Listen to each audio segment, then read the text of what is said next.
राधे राधे दोस्तों, जय श्री कृष्ण। तो आइए श्रवण करते हैं गोवर्धन पूजा विधि। इस दिन गोवर्धन पर्वत गोधन यानी कि गाय और भगवान श्री कृष्ण की पूजा का विशेष महत्व है। गोवर्धन पूजा के दिन गाय के गोबर से गोवर्धन बनाकर उसे फूलों से सजा लें।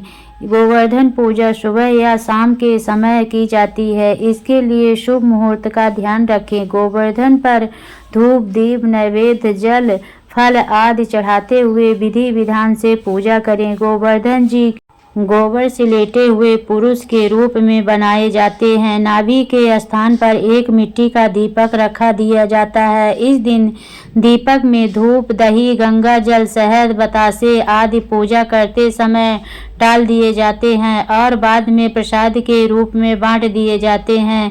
पूजा के बाद गोवर्धन जी की 7 परिक्रमाएं लगाते हुए उनका जयकारा बोले। परिक्रमा के वक्त हाथ में लोटे से जल गिराते हुए और जौ बोते हुए परिक्रमा पूरी करें। इस दिन गाय बैल आदि पशुओं को स्नान कराकर उनकी पूजा की जाती है। पशुओं को फूल माला पहनाकर तिलक लगाकर और उन्हें धूप दिखाया जाता है। खास तौर पर गाय को मिठाई खिलाकर उसकी आरती उतारी जाती है और प्रदक्षिणा की जाती है। गोवर्धन पूजा व्रत कथा।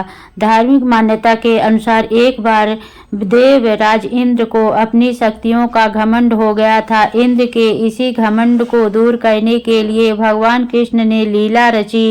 एक बार गोकुल में सभी लोग तरह तरह के पकवान बना रहे थे और हर्षोल्लास के साथ नित्य संगीत कर रहे थे। यह देखकर भगवान कृष्ण ने अपनी माँ यशोदा जी से पूछा कि आप लोग किस उत्सव की तैयारियां कर रहे हैं। भगवान कृष्ण के सवाल पर माँ यशोदा ने उन्हें बताया, हम देवराज इंद्र की पूजा कर रहे हैं। तब भगवान कृष्ण ने उनसे पूछा कि हम उनकी पूजा क्यों करते हैं। यशोदा मैया ने उन्हें बताया कि भगवान इंद्र देव की कृपा हो तो अच्छी बारिश होती है, जिससे हमारे अन्न की पैदावार अच्छी होती है और हमारे पशुओं को चारा मिलता है। माता की बात सुनकर भगवान कृष्ण ने कहा कि हमें गोवर्धन पर्वत की पूजा करनी चाहिए, क्योंकि हमारी गाय तो वहीं चारा करती है और वहां लगे पेड़ पौधे की वजह से ही बारिश होती है। भगवान कृष्ण की बात मानकर गोकुल वासियों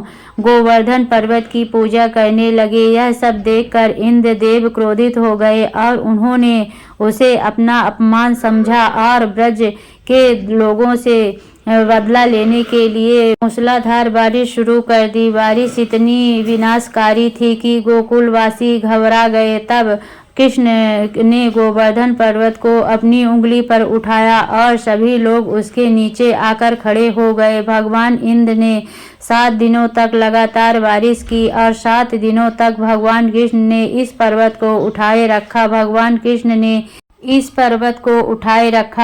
कृष्ण ने एक भी गोकुलवासी और जानवरों को नुकसान नहीं पहुंचने दिया, बारिश में भीगने दिया। तब भगवान इंद्र को एहसास हुआ कि उनसे मुकाबला कोई साधारण मनुष्य तो नहीं कर सकता। जब उन्हें यह बात पता चली कि मुकाबला करने वाले स्वयं भगवान श्री कृष्ण हैं, तो उन्होंने अपनी गलती के लिए क्षमा याचना मांगी और मुरलीधर की पूजा करके उन्होंने स्वयं भोग लगाया और माना जाता है तब से ही गोवर्धन पूजा की शुरुआत हुई थी। तो बोलिए कृष्ण भगवान की जय।